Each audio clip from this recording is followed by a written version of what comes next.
Before we begin our medallions, we'll need a substrate or armature almost, this kind of surface here, to be holding our clay as we work. You don't really want to be working on a relief on your hands, although it is possible. I generally like to use these dry erase boards, which very easily peel off if I need to take the clay off. The smooth surface adds this little surface tension where hot clay will stick onto here quite reliably, and it won't really come off unless I really pull on it. So I really love these surfaces. You could use the back of a pan, you can use a book, anything that's nice and smooth like this. So get a surface. It could even be a table if you have a metal table, something like that, right? But I have this board here that I'm going to be using. For this first medallion, I'll be using monster clay. So I've got my clay nice and hot here, pretty warm, it's ready to go. So I'll just take a little bit at first, about this much. I'm going to be making a small little coin here. So I'm just going to take the clay, kind of just press it on. You can use your thumb, you can use the back of your palm.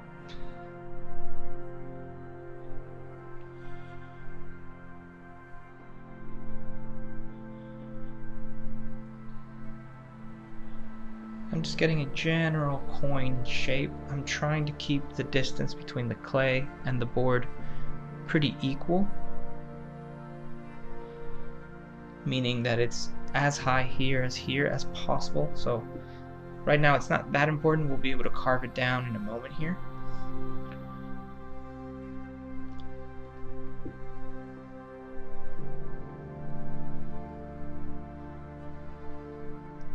So getting it to about like this, just fairly circular. Something you can do as well, just make sure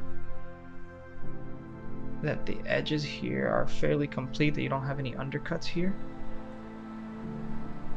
Now I've made it bigger than what I want. I'm going to make a fairly small little medallion, but make it bigger than you intend so that after this cools a little bit, we can begin to tease away some of the excess. That'll ensure that we have a nice solid block upon which to work, because this space right here will act as some carving room, so we can go into this surface here, and it'll act as a base that we can add more clay to coming outward for the highlights. So now I'll let this cool for a little bit because it's still fairly warm. I don't want this to be that hot for the next part, because we'll start to carve away. And usually monster clay, when you're carving, like I'll just show you here, it doesn't carve as well. When it's hot, it'll get fairly, so you see all that little texture? That's still because it's still kind of molten in its semi-molten state. It won't carve as nicely as when it's fully hardened. As I let this cool here, I want to remind you all that the first one that we're making is using a transitionary material. Now what I mean by that, monster clay, since it's an oil-based clay and all it does is harden with room temperature, so it'll get fairly hard as a carving medium, but it won't get hard enough to be considered a final object. It'll always be able to be manipulated and moved and gouged like this, even when it's at its hardest. So what do we use it for? Well, essentially we're making a pattern is what it's called. We're making a shape off of here, basically the positive, what we intend the object to be at the end, and what we're going to take from here is a mold. So we're going to take the negative of this, and essentially using a slurry called compostamold is what we're going to try on this here, and we're going to get a mold of it. We're going to take our pattern out, and then we're going to pour plastic into that void, and it'll take the shape of our original pattern. This is a fairly standard kind of art making mode in the world, and we'll be exploring another mode as well in this series. So now I'll just let this cool a little bit more for maybe about 5 minutes, and then we'll continue from there. So I've gone ahead and let it cool a little bit. It's still fairly warm, but so we don't want it all the way cold. What I'm going to do is use just the bottom of this here as the nice little template for how big I want this to be. So I'm just going to take an impression here and whirl it around just to get close. So I'm going to do that again. And essentially I want my relief to be no bigger than this. In fact, I actually want it to be a little smaller so that I can put the medallion at the bottom of this and fill it up with the rubber. So now I'm going to go ahead and start cutting it with my clay knife.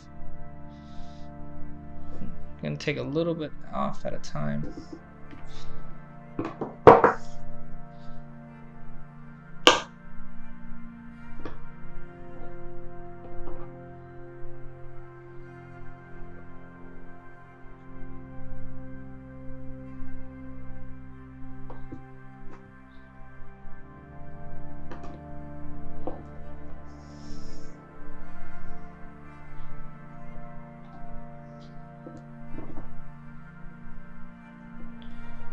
Don't worry about making it look perfect. It won't. It's okay.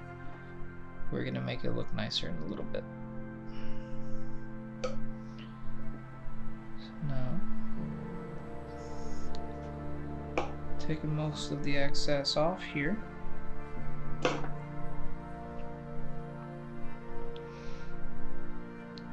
We'll take a little bit more. I'm going to round it off yet again.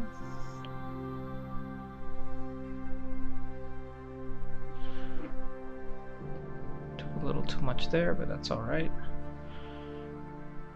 We're gonna do one more round after we shave down the front of it. So now that we've reduced the size to about this much, that's how big I want to do it, I will use a little ribbon tool. So this is like a nice heavy duty ribbon tool.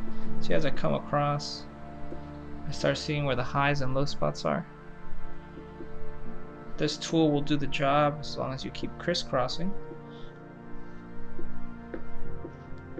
However, if you have a tool that's very much like this one here, it's very much a similar tool, but there's teeth on the end here.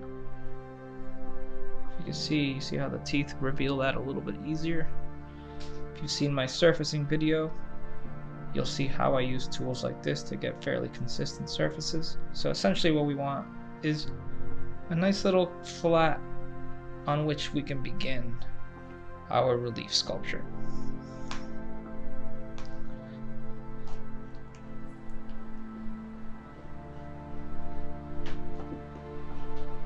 Try not to do that. What I did there was I caught the edge and I pulled it.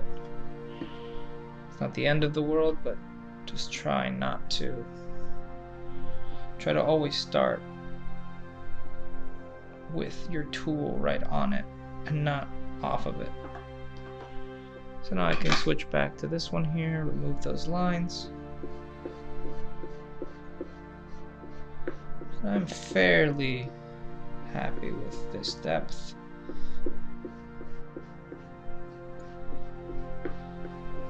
So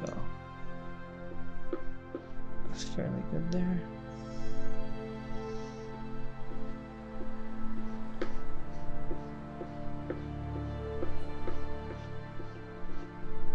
I'm going to check one more time with the teeth.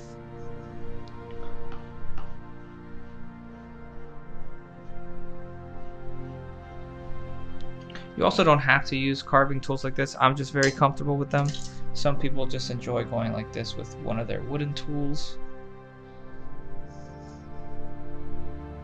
As long as it's semi-flat, it doesn't have to be perfectly flat. Just remember, we're going to add stuff to this surface. So now I'm going to check back in here. It's fairly good. It almost fits on the middle there. So what I'm going to do instead is use these little markers here to kind of give myself a new boundary on the inside.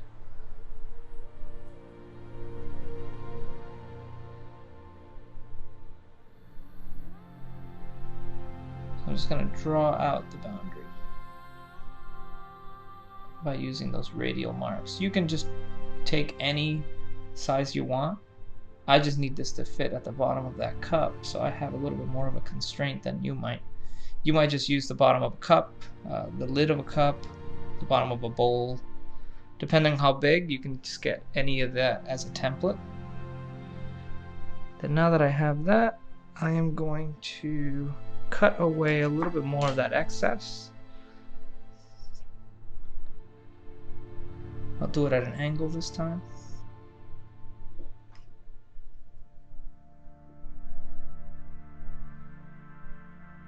Kind of making a little beveled edge.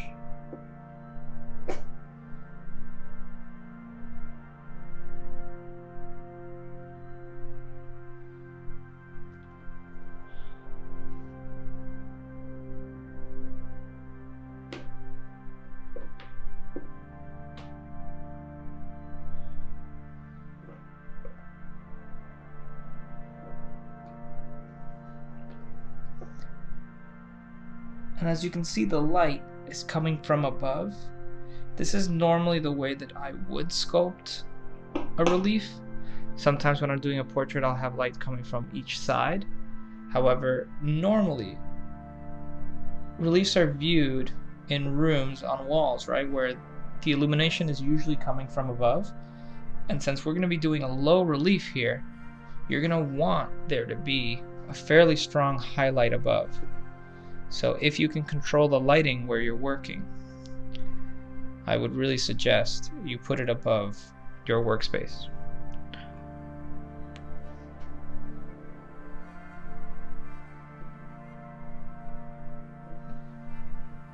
Now we can come back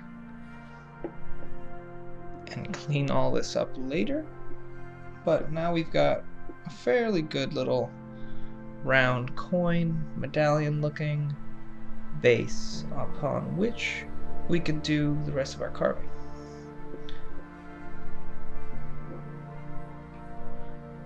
So let's say I'm happy with that. Pretty much am. I'm going to clear my little workstation down here. So now the image on the top left there is what I'll be making the design off of. So essentially we want to put a nice little skull right in here, as if we were making a little coin skull. Skulls tend to be a fairly challenging, but at the same time simple exercise of light and shadow. So we'll go ahead and use it as the basis for our little coin design here.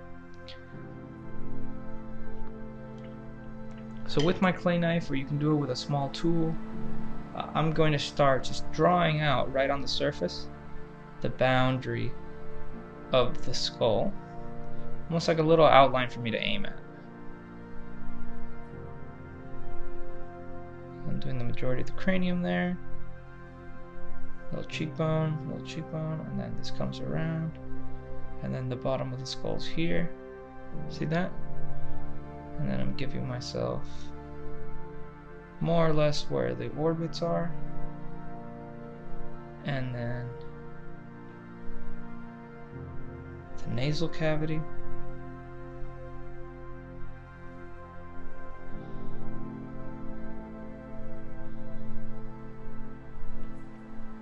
There, something like that.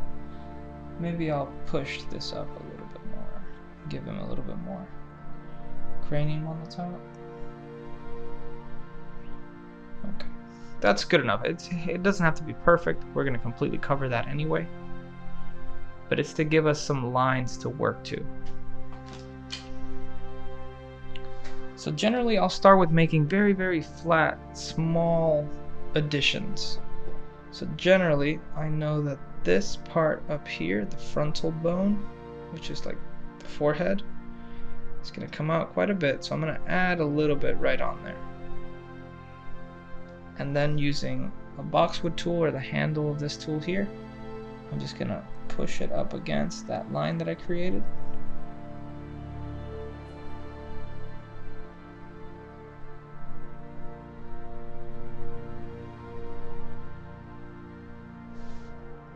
As you can see, that small amount of clay that I added is starting to catch light, so that's looking a little bit more up and further out than the coin. Even though it looks much more so, specifically because there's this line here. Sometimes artists will use lines on their reliefs just to really enhance and push back those boundaries.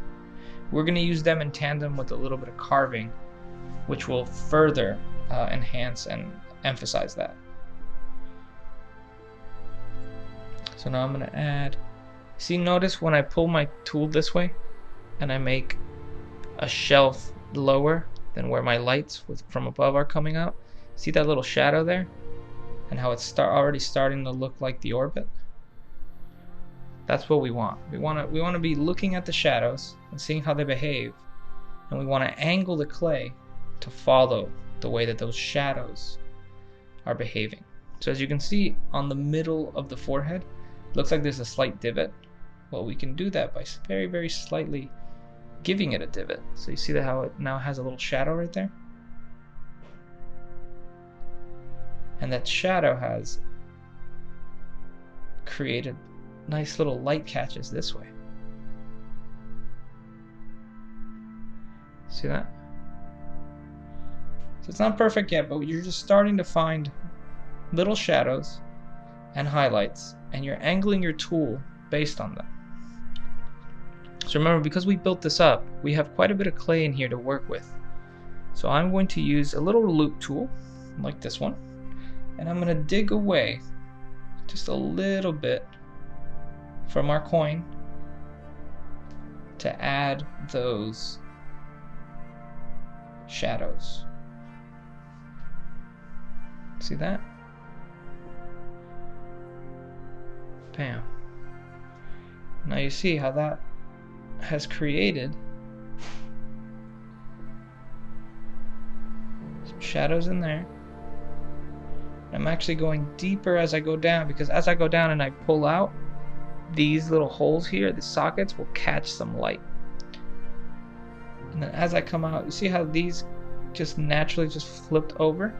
I might just use those to describe that nice little highlight right underneath the orbit.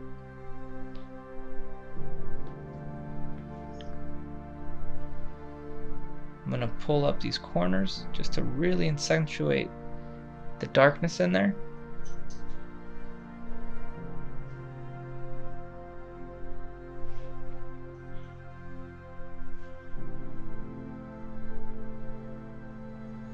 And I'm going to do the same for the nose, but before that, you know how you see how the nose, the tip of the nose, so that's the nasal bone that fits right in here, it has a really stark highlight because it kind of comes right out at us. So I'm just going to add a nice little piece of clay here.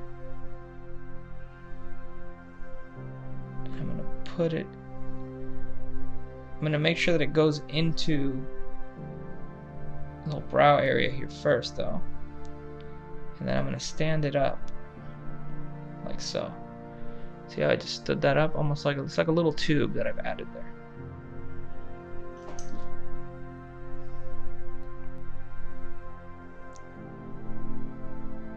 So now I'm going to very lightly, I'm going to add 2 more little slivers on the side so that there's more of like a lead-in. Lead-in means that from a flat to a high point, you kind of need that to be a little bit more gradual. So you see how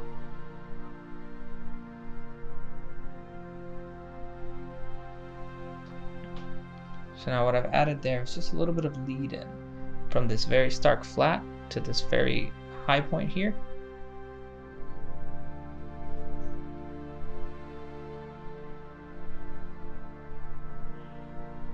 Now as you can see, there's just a little bit more of that hollowness right there. So we're going to over accentuate that a little bit more by carving out voids on the sides here.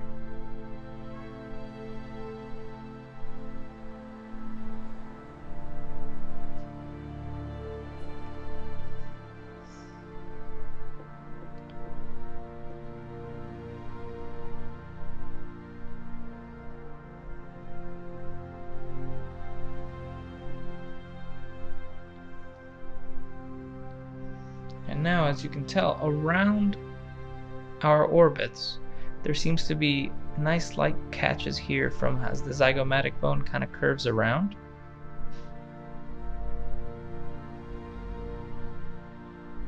So I've added quite a bit of clay there. Maybe it was too much, but I could always just take some away.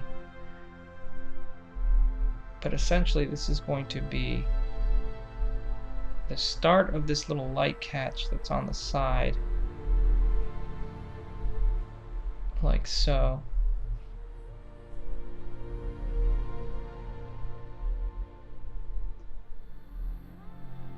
And this will pull up and join it.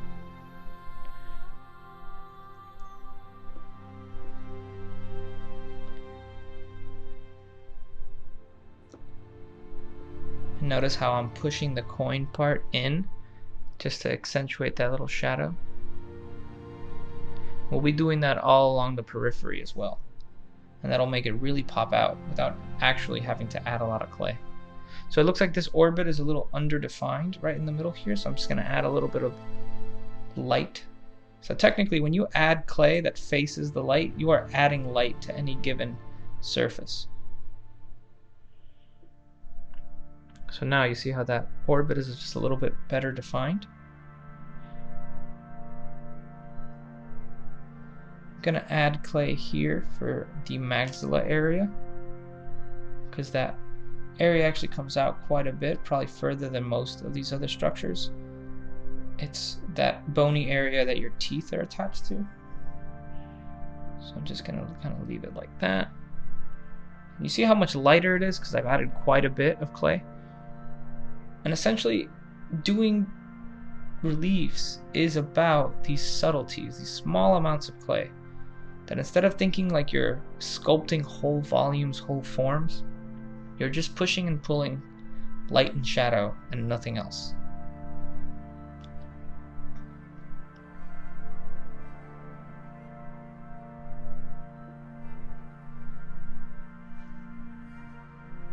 I'm going to do the same thing that I did here when I added this bit of clay. I'm going to do it on this side. Putting a little dab, and then from there I'm just going to keep morphing that around. So I'm going to do that same thing where I pinched in the coin part inward. See when I'm pinching in here, that shadow that I created there really makes it pop out.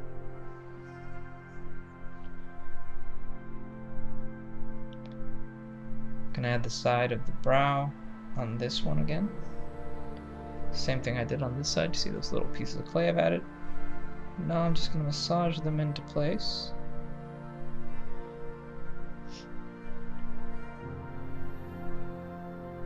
I want to add a small amount of clay here. There you go.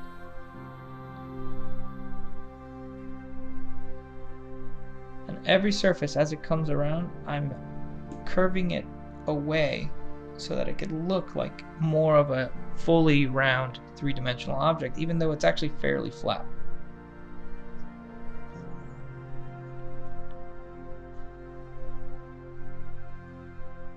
To continue adding to that effect, you see this very small amount of clay there? I want to add the sides of the skull, but without giving it so much volume that it then looks flat again. So I've just put in a small amount of clay that I can flatten out quite a bit. And then as it comes around here, I'm really enforcing that boundary. And then I'm going to kind of pull away here. And I'm going to pull clay away so that it really tucks in behind.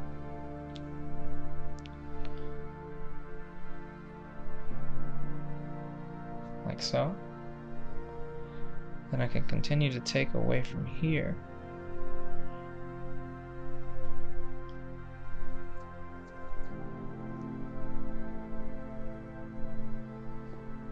Do it on this side.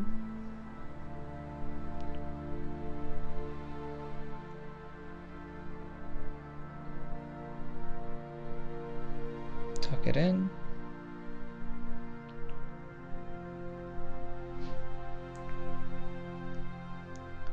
Now just to push it a little further, I'm going to bring the nose out slightly more. By pushing, I mean just to give it some more contrast. I'm going to pull the nose back out by just adding a little bit more clay. And sculptors that do reliefs will often do this. Well, they'll make a decision on the height of something, only to find that they can probably push it a little bit more by pushing clay inward in some areas, but bringing clay outward in other areas. Now this might be something you don't want to do at first, because that would mean covering areas that you think are finished. But try not to regard as any area particularly finished until you're actually satisfied. Which means don't settle for highlights that are not highlight enough, or shadows that are not deep enough. Otherwise your piece will look quite flat by comparison to what it could have looked like if you had just done a little bit extra work.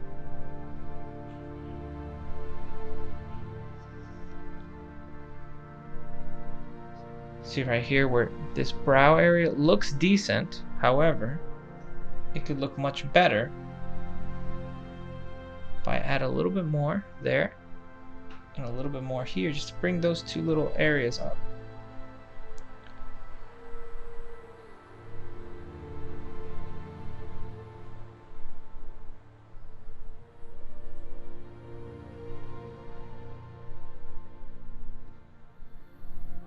I'm going to do the same thing right here. As you can see, there's a really light area right here.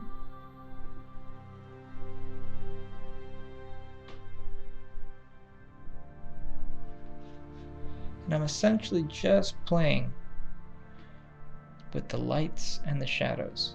Notice how when I added a little bit more light there, this shadow that fell in front became a little bit more intense by comparison, because this is now lighter.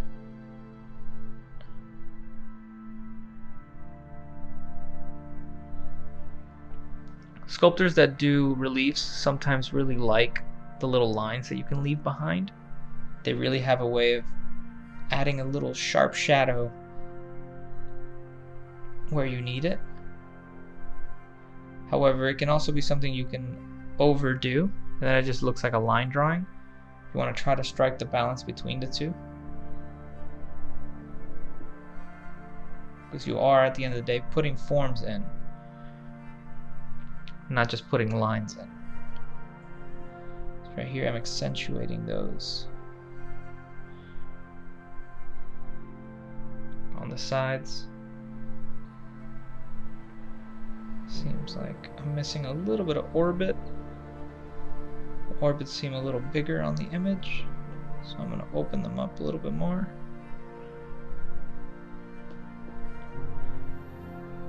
I'm going to add that little stray tooth that's right there. It's a little bit big, but I'm just going to use it to make sure that I fill that void, because I don't want any undercuts for the mold. So now that tooth is there. Making sure it's small and makes sense, but also see how I'm pinching it underneath? I want it to look like it has a shadow on the underside, just like these little sockets for the teeth. Just by hitting it slightly with the tip of my tool here, I've added the illusion of those little voids. I want the spine to come out.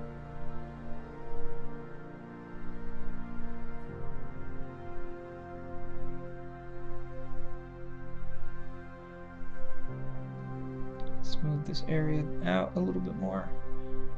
Now, I think the maxilla area is a little small. So even though I actually like how those little teeth sockets look, you know, don't settle. If you think it'll look better, if you make some changes. So that's what I'm doing right here, covering it.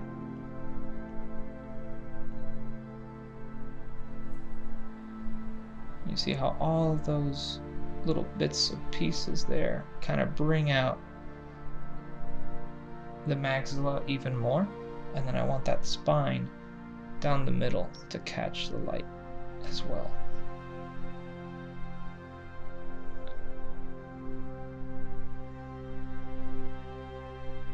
So now on here, I'll try to reestablish those little sockets.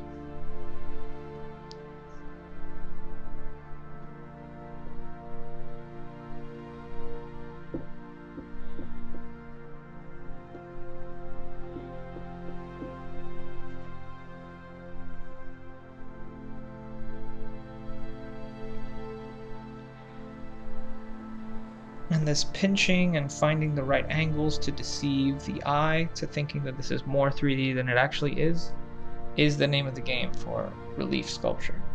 This is really all you're doing. Instead of playing with form, you're playing with how does the light hit the form. Because remember, people aren't going to see this from the side. Almost never, really. And sometimes that's just part of the game, where how flat you can make a piece where the worse it looks from the side compared to how good it looks from the front is usually a matter of pride in sculptors that work as relief sculptors.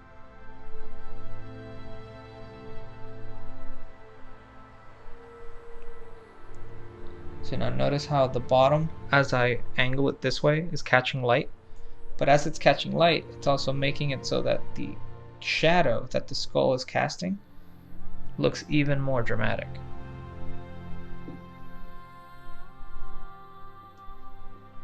I'm going to bring the tooth up.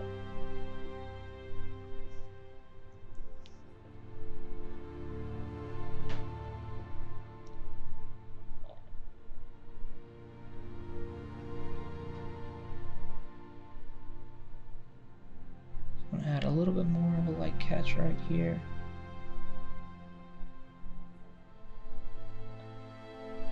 And then remember how we brought everything else up. It looks like the tip of the nose is kind of receding a little bit. So I'm going to add yet a little bit more protrusion here to catch even more light.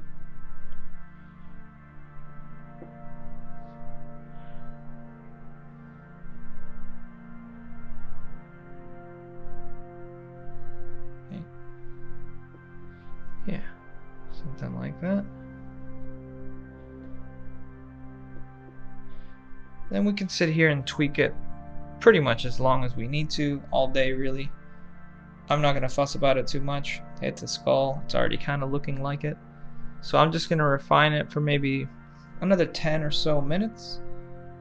I'll make that 10 minutes twice or 3 times as fast. And then we'll get ready to cast this, making a temporary mold of it.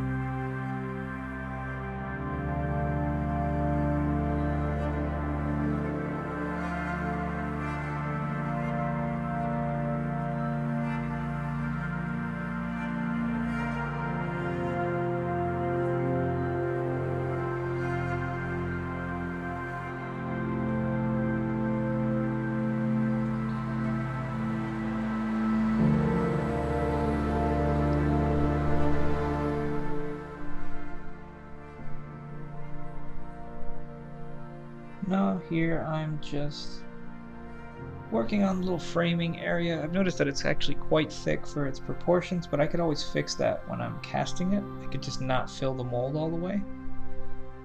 And we'll notice that when we do the casting demo on this. But see how I'm just adding a little ridge? Kind of like how the coins that we use, or rather used to use, have little ridges and marks. Just want to give it a little bit more of a distinct boundary as we come around.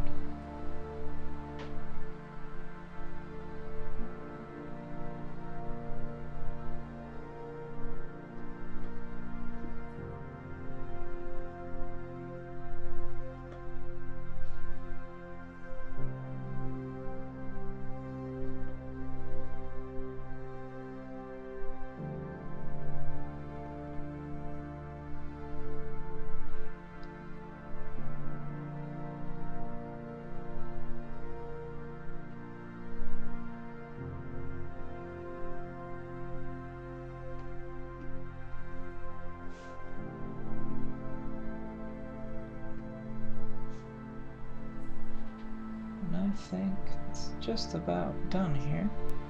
Don't want to overdo it now. There is a sense in which you could overwork a relief, although that's a very subjective line of reasoning. I'll let your eye be your guide there. I suppose I could keep on refining it, making it look a lot more like the skull in the picture there. I've gone ahead and made it just a little bit more emotive, almost like if the skull had a little bit more of a scowl.